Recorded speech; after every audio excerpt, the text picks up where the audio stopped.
한 주간 평안하셨습니까? 네, 만나서 반갑습니다, 여러분.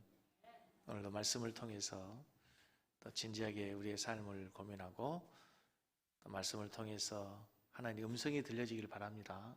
자, 우리 전후자로 한번 인사하겠습니다. 오셨으니 은혜 많이 받고 가시기 바랍니다.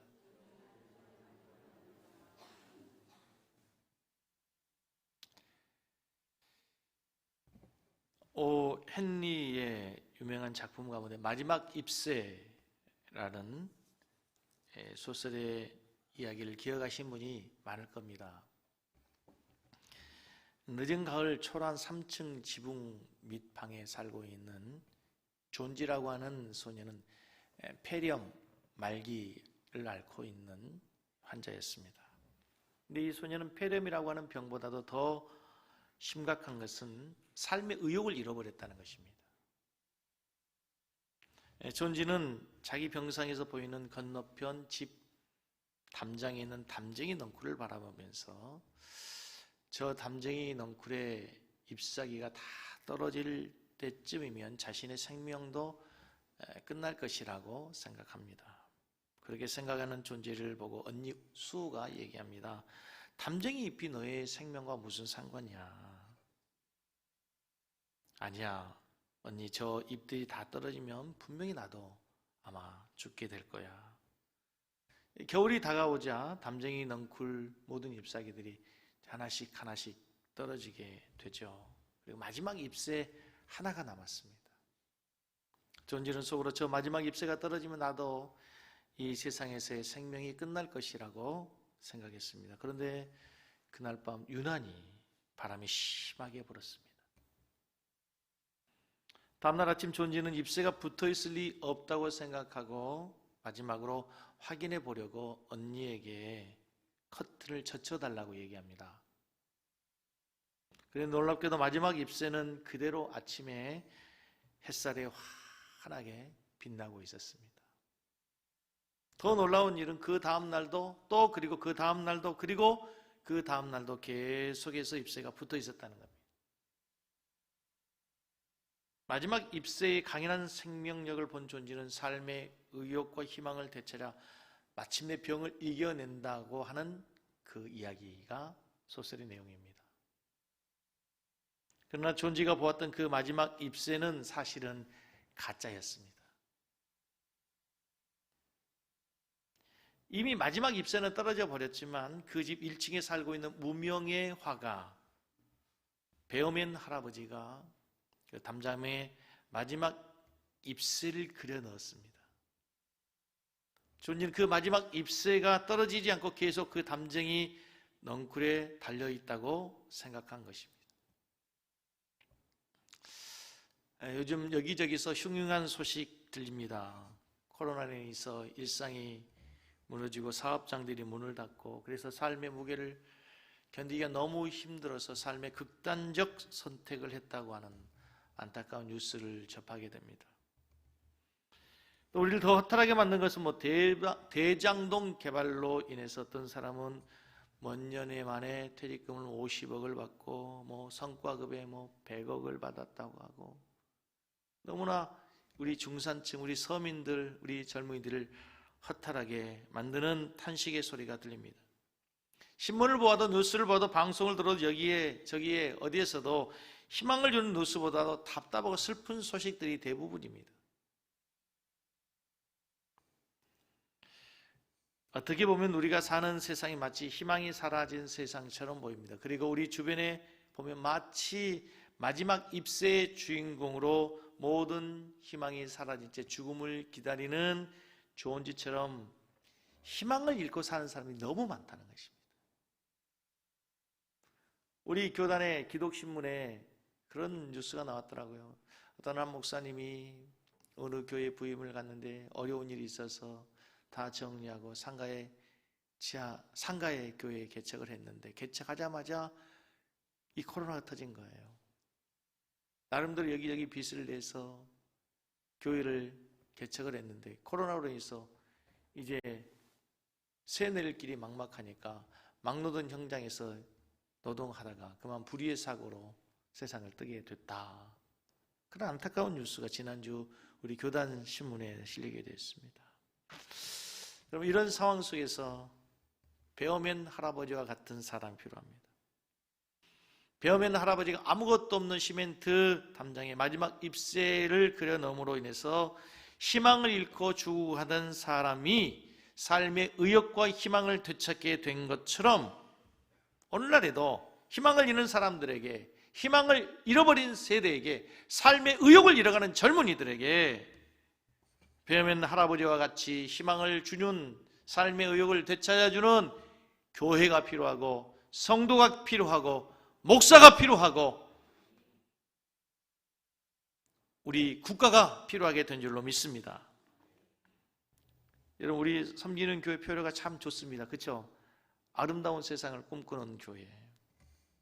우리 섬기는 교회가 정말 이 땅의 희망이고, 이 세상이 우리 섬기는 교회에서 더욱더 아름다워지고 살맛 나는 세상이 되었으면 좋겠습니다. 성경에 보면 배어맨 할아버지와 같이 그렇게 세상에 희망을 주는 역할을 감당했던 교회, 희망이 사라진 세상에 희망을 던져준 교회가 있었습니다. 그 교회가 오늘 본문에 등장하는 데살로니가 교회입니다. 데살로니가 지역은 원래 디오니스라고 하는 술의 신, 디오니스라고 하는 술의 신을 섬기는 도시였습니다. 이게 술의 신을 섬기는 도시이니까 어떤 삶을 살겠습니까? 사람들이 술 취함에, 방탕함에 빠져 살았습니다. 술에 취하니까 디오니스 신을 숭배하는 그 신에 대한 제사는 술을 마시고 술을 파티를 벌리는 겁니다. 술을 즐기면서 자연인간의 욕망을 채우면서 살아가는 타락한 도시에 바울 사도가 복음의 씨앗을 뿌립니다. 데살로니가 지역에 세워진 교회가 복음을 증거하면서부터 점점 도시가 달라지기 시작합니다. 음탕한 타락, 음탕과 타락의 도시가 거룩한 성시가 되고 성도들이 변화된 삶을 살게 됩니다. 그래서 그 지역에 모범이 되고 좋은 소문이 나고 많은 지역의 사람들에게 모델이 되는 모범적인 교회가 되었다는 것입니다. 오늘부터 우리가 데살로니가 전서 후서를 강의하게 될 텐데, 저는 데살로니가 전서에 나오는 이 교회가 우리의 교회가 되고 이 시대의 교회들이 되고 교회의 사명과 목적과 본질을 회복하는 그런 은혜로운 시간이 되기를 간절히 소원합니다. 데살로니가 교회가 어떻게 시작되었는지, 그리고 데살로니가 교회가 어디에 위치하고 있는지 지도를 한번 잠깐 보시면,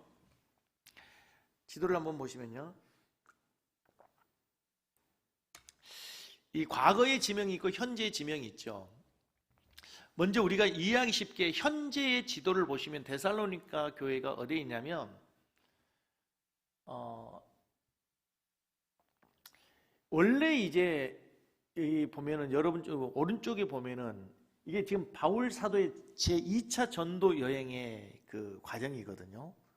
근데 이제 예루살렘에서 복음이 시작됩니다. 그 다음에 안디옥에 가서 바울이 선교사로 파송을 받잖아요. 근데 안디옥이 요즘 어디냐면 시리아입니다. 시리아. 레바논, 시리아 이쪽 지역이에요. 레바논과 시리아 들어보셨죠? 그리고 나서 이제 길리기아로 가서 저쪽 루스드라로 가는데 좀 더 가서 보면 빨간색 글씨로 나와 있는 에베소, 투아디라, 버가모, 서머나 이 글씨들이 나오죠. 여기가 어디냐면 터키 지역입니다. 터키. 그래서 성지순례를 가는 많은 분들이 예루살렘과 터키 지역을 가야 바울 사도가 사귀었던 소아시아 요한계시록에 나오는 7교회 있죠. 요한계시록 2, 3장에 보면은 7교회가 나오잖아요. 소아시아 7교회란 교회가 바로 이 터키 지역에 있는 곳이에요. 저도 안 가봤어요. 지도로만 본 겁니다. 근데 이제 이 지역에서 복음을 전하다가 바울 사도가 저쪽 왼쪽에 가서 보면은 소아시아 끝에 보면 드로아라고 하는 곳에서 복음을 전하면서 바울은 어디로 가려고 하냐면 비두니아 쪽, 그러니까 거기서 오른쪽으로 지나서 복음을 전하고 있죠. 터키 쪽으로 가려고 했어요. 아시아 쪽으로. 그런데 사도행전 16장에서 어느 날 밤에 환상이 보이죠.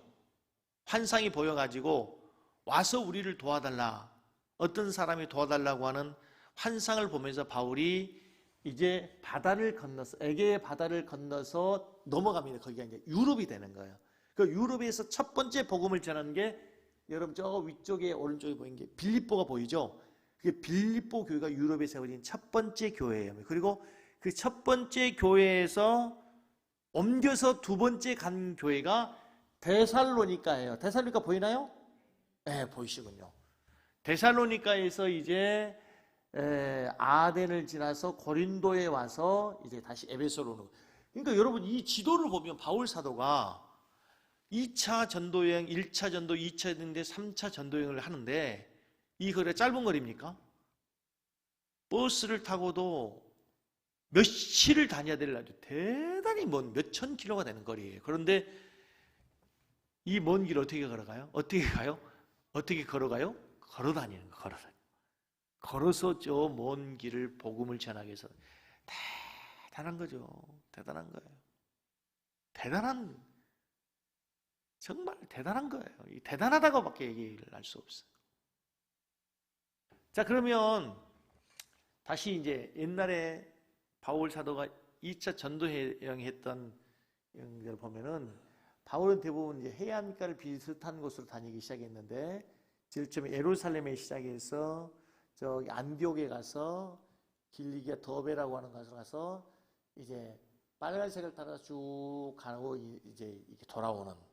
그러니까 옛날의 지역보다는 오늘날의 지역이 어딘지를 알기 위해서. 그래서 저기 데살로니가 지역 있죠? 빌립보, 아까 보니까 거기가 어디든가요? 현재로 보면은. 다시 한번 보여주세요. 여기가 어디 지역인지. 데살로니가, 빌립보, 거기 어디냐면 저기 마케도냐 위에 보면, 안 나오네. 이게 현대 지도예요? 뭐 우크라이나 막 이런 지역이에요. 네. 그러니까 이런 곳에 가서 이제 바울이 복음을 전하게 되는데, 바울은 특별한 하나님으로부터 사명을 부여받아요. 예수님을 만나고 난 다음에 예수님께서 바울을 부르신 이유와 목적을 사도행전 9장 15절에서 이렇게 얘기합니다. 한번 같이 읽겠습니다. 이 사람은 내 이름을 이방인과 임금들과 이스라엘 자손에게 전하기 위하여 택한 나의 것이다. 이 사람 바울은 내가 특별히 불렀다. 목적을 가지고. 무엇을 위해서? 이방인과 임금들, 이방인을 위한 사도로 부름받은 사람이 바로 사도 바울이에요. 그래서 바울 사도가 이제 제2차 전도 여행을 가는데, 아까 말씀드렸던 것처럼 사도행전 16장 9절에 보면은 바울이 밤에 환상을 보게 돼요. 16장 9절을 보면은 같이 읽습니다. 밤에 환상이 바울에게 보이니 마게도냐 사람 하나가 서서 그에게 청하여 이르되, 마게도냐로 건너와서 우리를 도우라. 그러니까 하나님의 성령의 인도하심이 바울 사도의 전도 여행에 강력하게 역사해서 어느 쪽으로 가라는 거예요? 유럽 쪽으로, 아시아 쪽으로 가려고 했는데, 이것을 놓고 많은 학자들이 만약에 바울 사도의 그 선교 여행의 코스가 유럽으로 향하지 않고 아시아 쪽으로 향했다면 세계 문화의 중심, 세계의 주류는 유럽이 아니라 아시아가 되었을 거라 얘기하죠. 바울이 가는 곳, 교회가 세워지는 곳, 복음이 전해지는 곳이 정말 이제 세계의 중심이 돼요. 유럽으로 가니까 여러분, 로마에서 이 복음이 게르만족으로 가죠. 독일이 세계를 지배하게 되지 않습니까? 그리고 유럽에서도 이제 복음이 가장 흥왕했던 지역, 프랑스가 강했던 프랑스가 지배하게 되고, 이 복음이 이제 유럽을 지나서 영국으로 가서 영국이 세계를 지배하게 되고, 이 가는 곳마다 뭐 정치, 경제, 사회, 문화, 이 모든 것들이 완전히 세상을 리드하는 리더가 되는 거예요. 근데 이 복음이 아시아 쪽으로 왔으면, 아마 아시아 쪽으로 왔으면 중국이 지금보다 훨씬 더 강해졌을 거고, 그 복음이 우리나라에까지 와서 우리는 지금보다도 훨씬 더 아마 강력한 민족이 되었을 거예요. 아무튼 하나님의 인도하심 속에서 바울이 이제 유럽 지역으로 가서 빌립보 지역에서 첫 번째 복음을 전한 후에 두 번째 간 곳이 어디라고요? 데살로니가 지역이었어요. 이 데살로니가 지역은 마게도냐라고 하는 지역에 있는 도시였어요. 근데 이 데살로니가라고 하는 그 도시의 최초의 이름은 뭐냐면 온천이라고 하는 뜻을 가진 텔마이라고 하는 이름을 가진 도시였어요. 뭐라고요? 텔마이라고 하는 이름을 갖고 있었는데 주전 315년경에 알렉산더 대왕의 부하였던 마케도냐 왕 카산더가 이 도시를 정복하고 확장시키고 발전시키면서 자기 아내의 이름을 따서 이름을 바꿔요. 텔마이라고 하는 도시에서 마케도냐로. 누구의 이름을 따서? 자기 아내의 이름을 따서. 그러니까 성경의 지명이 그런 곳이 많아요. 알렉산드리아 들어보셨죠? 이것은 알렉산더 대왕이 자기의 치적을 높이기 위해서 만든 도시 알렉산더. 여러분 그 디베리아 바다 아시죠? 디베리아 바다. 디베리아 바다는 티베리우스 황제가 자신을 높이기 위해서 자신을 기념하기 위해서 이름을 바꾼 바다. 필립은 다른 필립 황제가 이런 곳이 아마 옛날에는 많았어요. 우리나라도 저기 가면 세종대왕, 세종로 그러잖아요. 그런 거가 비슷한 거죠. 근데 데살로니가 교회 출발의 이야기는 사도행전 17장에 가시어 보시면 이제 잘 나오게 되는데 주 53년경 바울의 일행이 데살로니가라고 하는 지역에 몇 주 머물게 되냐면 3주 머물러요. 몇 주? 3주. 여러분 전도 여행에 사도 바울이 3주를 머무는 것은 아주 잠깐 짧은 시간으로 봐야 돼요. 3주 동안의 복음을 전했는데 거기서 엄청난 복음의 능력이 나타나요. 그래서 그 지역에 경건한 귀 부인들 뿐만 아니라 많은 사람들이 주님께로 돌아오니까 이것을 본 유대인들이 시기심이 발동한 거죠. 그래서 사람들을 선동해서 야손에게 천하를 어지럽히는 자를 끌어들였다가 막 공격하고 죽이려 하고 반역죄를 뒤집어 씌우려고 하니까 바울의 일행이 몰래 피신을 해요. 그렇게 간 곳이 베레아고 베레아를 지나서 아덴을 지나 고린도 지역에서 바울 사도가 오랫동안 머물면서 복음 사역을 하고 있었어요. 고린도 교회 아시죠? 고린도에서. 그런데 이 고린도 지역에 머물러 있는 바울에게 늘 궁금한 곳이 있었어요. 그 짧게 복음을 전한 데살로니가 교회가 과연 어떨까라고 궁금하던 차에 디모데를 통해서 데살로니가 교회의 소식을 듣게 되는데 놀라운 소식이 듣는 거예요. 그 교회가 짧은 시간 복음을 전하는 교회가 그 지역에 엄청난 능력을 발휘하고 믿음의 소문이 퍼지고 믿는 자들의 본이 되고 그 지역에서 교회의 사명을 잘 감당한 소식, 기쁨의 소식을 듣고 바울 사도가 그들을 칭찬하기 위해서 너무 기쁜 마음으로 쓴 편지가 있어요. 그 편지가 뭐라고? 데살로니가 전서란 말이에요. 무슨 얘기인지 이해가 되시죠?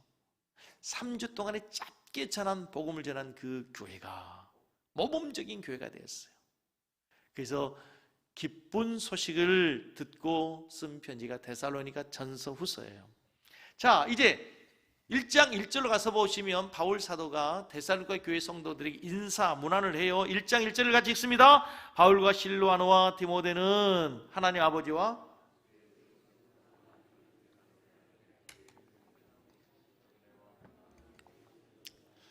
여러분 바울 서신 로마서부터 계속해서 편지를 보면요, 그 서론 부분은 늘 인사가 똑같아요. 대부분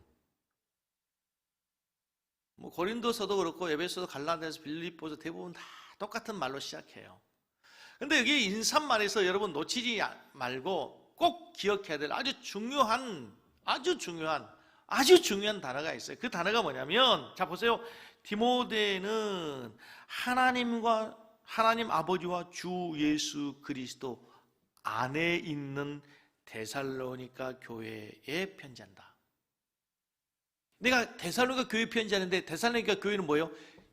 하나님과 주 예수 그리스도 안에 있는 교회. 교회가 뭐예요? 그리스도 예수 안에 있는 자, 그리스도 예수 안에 있는 교회에 편지한다. 이들이 누굽니까? 데살로니가 교회입니다. 수신자들이. 그들은 누구라고요? 그리스도 안에 있는 자들이라는 거예요. 여러분, 교회는 다른 것이 아닙니다. 예수 그리스도 안에 있는 자들, 예수 그리스도 안에서 하나님의 자녀가 되고 하나님의 백성된 자들의 모인 무리, 그게 바로 교회라고 하는 거예요, 여러분. 오늘날 섬기는 교회는 그렇다면 뭡니까? 예수 그리스도 안에서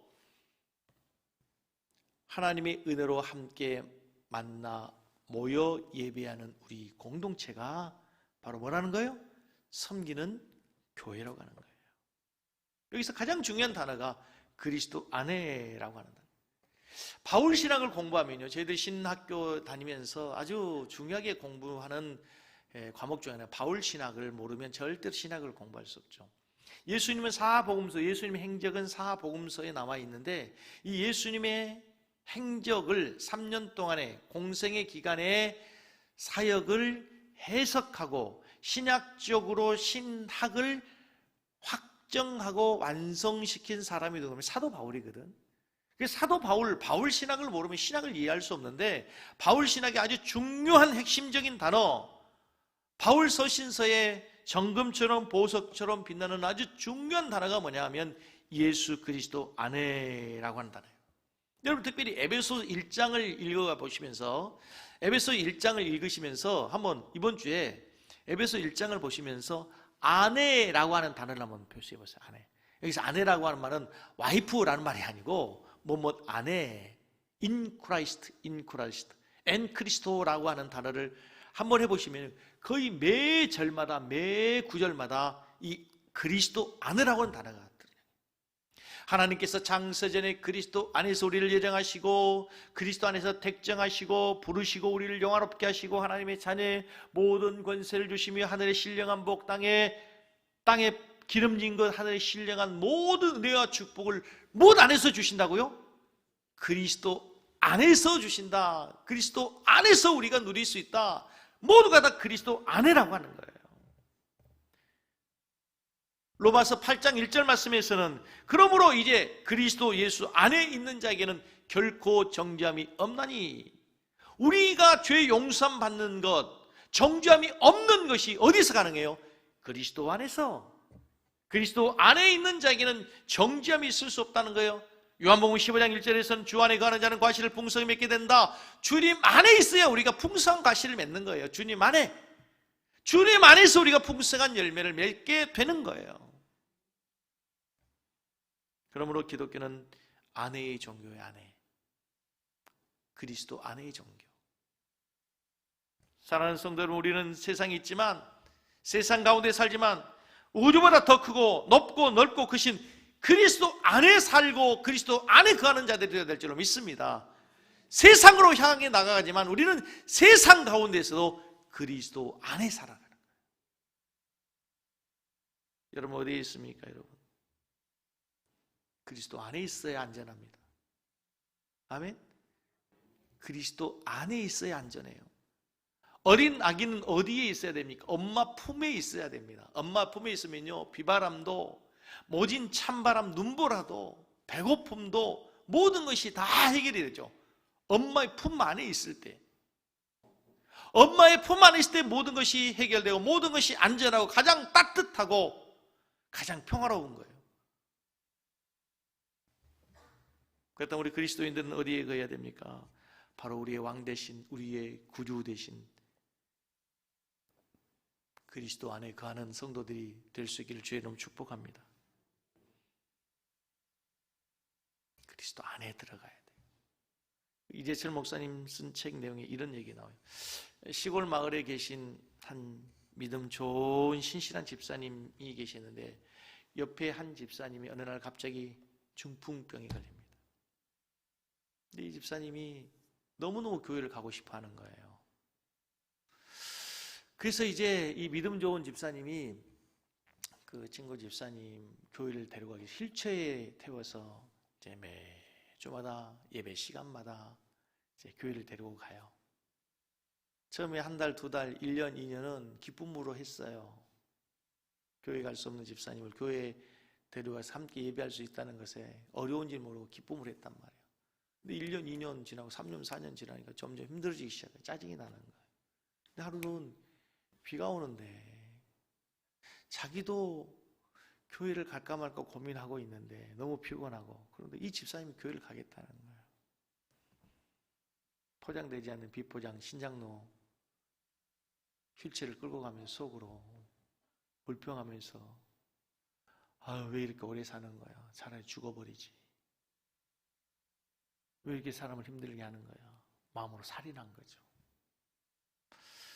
그리고 나서 교회 앞에 서서 예배당을 들어가려고 하는데 갑자기 조금 전에 품었던 자기의 마음이 생각이 나면 너무 마음에 가책이 드는 거예요. 교회에 들어갈 용기가 생겨지지 않는 거예요. 이러고도 내가 교회에 들어갈 수 있어? 이러고도 내가 예배 드릴 수 있어? 나는 교회 들어갈 수 없어 라고 생각되는 순간 갑자기 생각이 납니다. 내가 너에게 언제 교회로 들어가라고 하더냐? 아들아, 내 안으로 들어오너라. 내게로 들어오너라. 아버지의 품 안으로 들어오너라. 그렇구나. 내가 예배당 안으로 들어가는 것이 아니라 아버지에게로 들어가는구나. 따뜻한 용서와 위로가 있는 아버지의 품으로 들어가는구나. 그렇습니다. 사랑하는 성도 여러분, 오늘도 교회 잘 오셨어요. 이 코로나 위기에 여러분 교회로 들어오지 마세요. 주님 안으로 들어오시기 바랍니다. 주님 안으로 들어오셔야 돼요. 여기에 위로가 있어요. 여기에 참 하나님의 평화가 있어요. 자, 그리고 나서 바울 사도가 그들에게 이제 문안하는 내용이 나옵니다. 데살로니가인의 교회에 편지하노니 너희에게 무엇이 있을 것이다? 은혜와 평강이 있을 것이다. 바울 사도는요, 모든 교회들마다 이 단어를 써요. 너희들에게 은혜와 평강이 있을지어다. 한번 따라서 하겠습니다. 은혜와 평강이 있을지어다. 자, 옆에 계신 분을 향해서 두 손을 우리가 찌어다 하는 것 좀 그러니까 은혜와 평강이 있길 바랍니다. 은혜와 평강이 있길 바랍니다. 은혜와 평강이 있길 바랍니다. 바울 신학에서 아주 중요한 단어, 이 은혜라고 하는 단어예요. 우리가 참 은혜라는 단어를 많이 써요. 제가 이렇게 설교 끝나고 있으면 나가면서 목사님 은혜 받았습니다. 목사님 은혜 많이 받았습니다. 그 말 들으면 저도 얼마나 기분이 좋은지 몰라요. 근데 은혜라는 말만큼 많이 사용하면서 오용된 단어가 없어요. 여러분, 은혜가 뭡니까? 아는 목사님의 따님이 노래를 참 잘해서 집이 부산인데 서울에 있는 서울대 성악과에 입학하려고 입학시험을 봤는데 그만 떨어지고 말았습니다. 은혜롭게 잘 불렀었는데 그냥 시험에서 떨어졌다는 거예요. 그래서 무슨 노래를 불렀냐 물어봤더니 하나님의 은혜라는 찬양을 불렀답니다. 자기는 너무 잘 불렀는데 근데 들어보니까 떨어질만 하더라고요. 이전에 이 자매가 부르는 하나님 은혜라는 찬양을 들어봤는데 이 자매가 부산 사투리가 아주 심합니다. 한량 없는 은혜, 갚을 길 없는 은혜, 내 삶을 애워싸는 하나님의 은혜. 여러분, 경상도 분들 중에 자녀의 이름도 한번 제대로 못 부르면서 나 은혜라고 이름 짓는 거 반대입니다. 은혜야, 언혜야. 어떤 분들은 예배를 못하고 예배 하시는 분이 있죠. 근데 중요한 건 하나님은 우리가 은혜라는 발음을 잘못한다고 해도 하나님은 제대로 알아들으실 줄로 믿습니다. 그러나 문제는요, 우리가 은혜라는 의미를 제대로 알지 못하고 은혜라는 말을 남발한다면 그것이 문제죠. 은혜가 뭐냐? 은혜라고 하는 말 가장 잘 표현해주는 성경의 구절이 에베소 2장 8절이에요. 너희가 그 은혜를 지나여 믿음으로 말미암아 구원을 얻었나니 이것은 너에게 난 것이 아니고 하나님의 선물이에요. 은혜라는 단어는 선물이라는 단어와 연결돼요. 선물은 뭐예요? 공짜 준 거죠. 누가 선물을 줬어요. 근데 돈을 지불해서 그게 선물입니까? 선물이 아닌 거예요. 선물은 그냥 주는 거예요. 값 없이. 은혜란 단어는 뭐냐? 바로 하나님께서 거저주시는 선물. 구원이란 뭐냐? 우리의 행함이나 노력이나 대가가 없이 하나님의 강권적 은혜로 우리에게 주시는 선물이 은혜예요. 은혜. 여러분, 이 은혜라는 단어를 더 잘 이해하기 위해서 이 하나님의 사랑을 표현하는 전혀 반대 두 개의 단어가 있어요. 은혜라는 단어와 긍휼이라는 단어를 이해해야 돼요. 은혜라는 단어는 받을 자격이 없는데 그냥 주는 거예요. 우리가 하나님 앞에 행한 것이 아무것도 없잖아요. 자격이 없어요. 그런데 하나님께서 우리에게 자격이 없음에도 불구하고 강권적으로 우리에게 구원의 은혜를 주셨어요.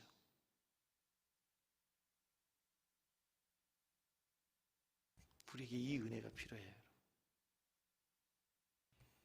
우리가 아무리 애쓰고 노력하고 힘쓰고 땀 흘리고 노력해도 우리 인생이 마음대로 되지 않아요. 여러분, 우리가 애쓰고 노력하고 땀 흘리고 최선을 다해 살아야 되지만 그것으로 다 되는 거예요. 그것 외에 뭐가 필요하냐? 플러스 하나님의 은혜가 필요한 거예요. 아멘? 거기 하나님의 은혜가 더해져야 돼요. 제가 우리 자녀들을 위해서, 우리 청년들을 위해서, 우리 고3 수험생들을 기도할 때 그렇게 기도합니다. 하나님, 불로소득 원하지 않습니다. 애들이 공부하지 않았는데 좋은 점수 원하지 않습니다. 애들이 성실하게 지금까지 애쓰고 노력하고 땀 흘리고 최선을 다했는데 실수하지 않게 해주십시오. 시험 보는 날 생각나게 해주십시오. 그리고 하나님, 거기에 하나님의 은혜를 더하여 주시옵소서. 이게 필요해요. 이게 필요해요. 여러분 자녀를 위해 그렇게 기도하세요. 하나님, 은혜 주십시오. 은혜를 주십시오. 저는 저희 인생을 볼 때, 저희 목회의 여정을 볼 때 진짜 이 하나님의 은혜라고 하는 단어를 빼고는 설명이 할 수 없어요. 어떻게 여기까지 왔는지 참 논리적 설명이 불가능해요. 이렇게 기도해 본 적도 없어요. 이런 목회 하겠다고 꿈꿔본 적도 없어요. 그런데 하나님의 은혜가 임한 거예요. 이상한 거는요, 제가 하면 잘 돼요. 아멘 하시는 분이 하나도 없는데, 이상한 건요, 제가 하면 돼요. 하나님의 은혜가 있어요. 아니, 그러니까 제가 해가지고요, 아우, 진짜 안 된 것도 없어요. 저 잘 따라오시기 바랍니다.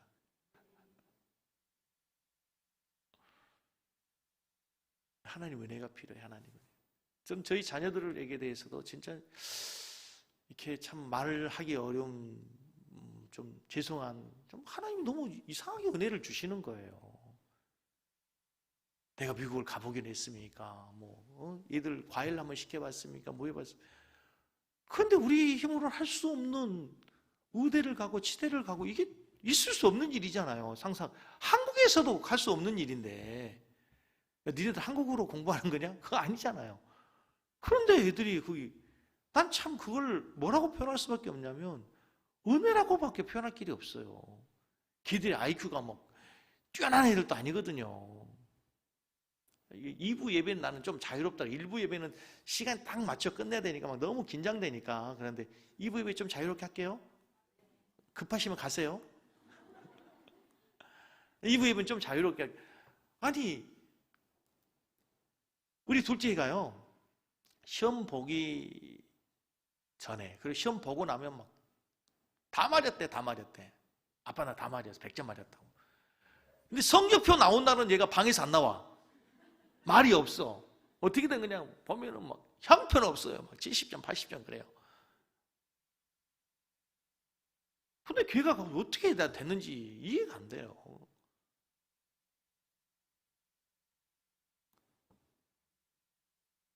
대학 4학년 아니고 3학년 때 그 치대 대학원을 합격을 했어요. 있을 수 있는 일이 아니잖아요.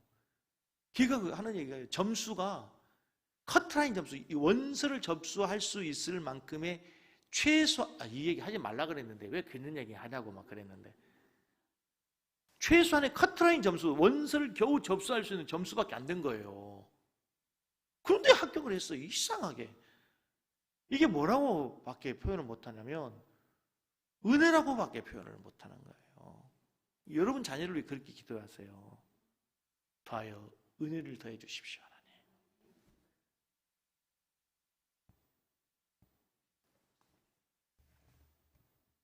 근데 이 은혜라고 하는 단어를 사도 바울이 늘 성도들에게 인사말로 한 이유가 뭐냐면 바울 자신이 그것을 가장 깊이 깨달은 사람이에요. 생각해 보십시오. 바울이 어떻게 사도가 될 수 있습니까? 세상적으로 인간적으로 생각해 보면 하나님 은혜와 가장 구원, 하나님의 구원과 가장 상관없는 가장 흉악한 죄인 아닙니까? 예수 믿는 사람 핍박하면서 예수 믿는 사람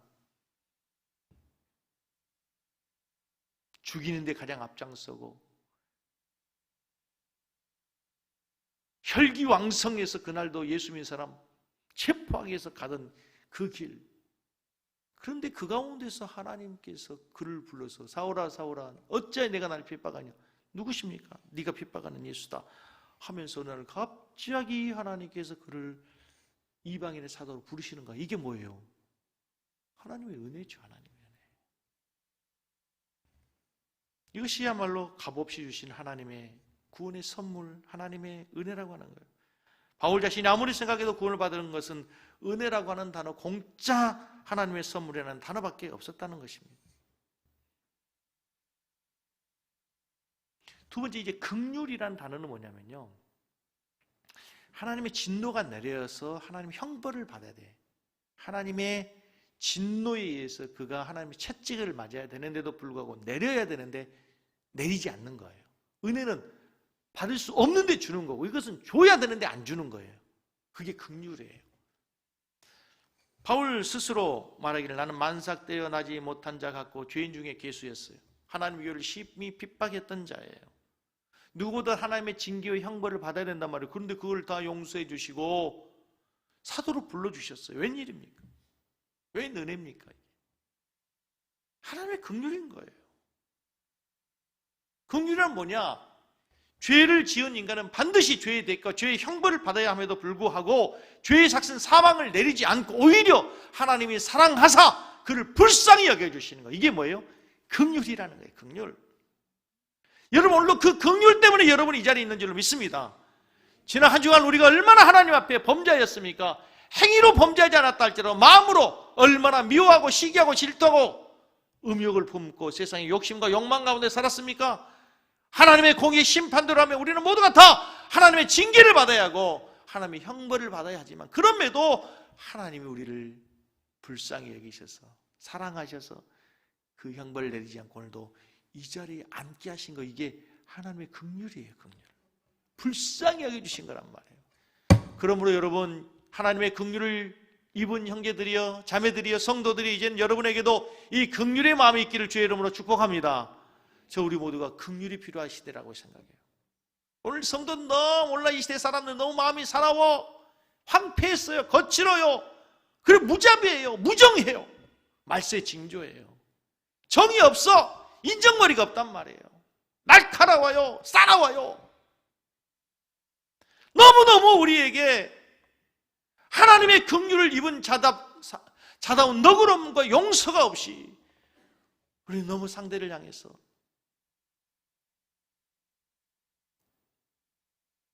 비판적이고 정죄하고. 여러분 먼저 가장 가까운 사람들에게 먼저 긍휼의 은혜를 베푸시기 바랍니다. 아내들이여 남편을 좀 긍휼히 여겨주시기를 바랍니다. 50이 넘은 우리 남편들 정말 불쌍하더라고요. 다 보니까 그냥 갱년기가 도대체 왜 이렇게 무서운 거예요 도대체? 네?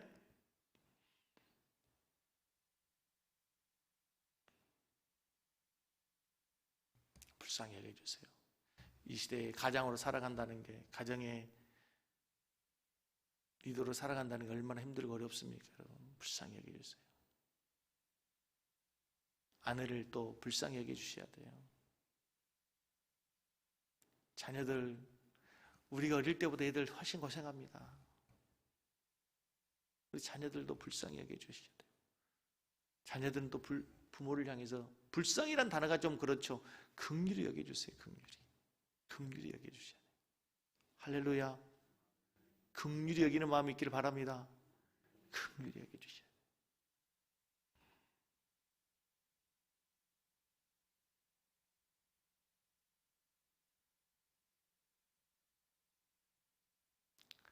그런 다음에 바울 사도가 오늘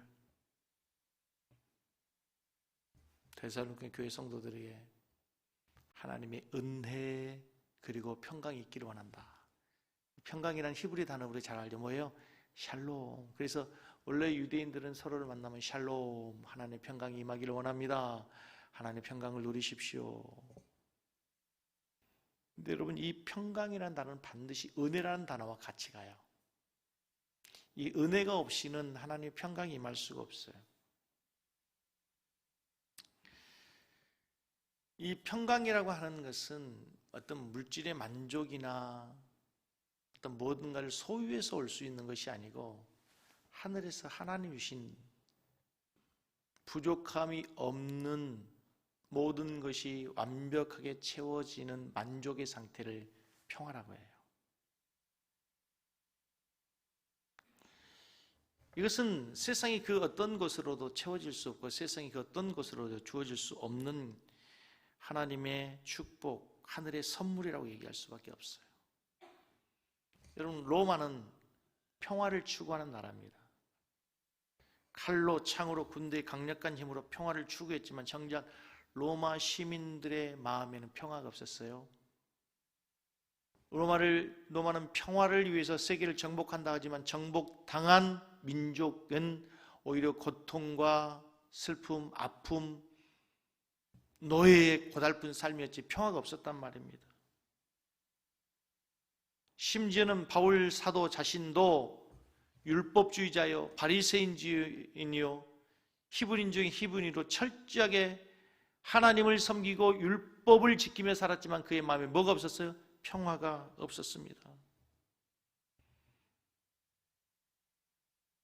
그런데 사도 바울이 지금 평강이 있을지어다 이런 얘기를 하는 건 이거 뭐예요? 자기가 지금 이 평안을 누리고 있다는 거예요. 어떻게 누릴 수 있었습니까?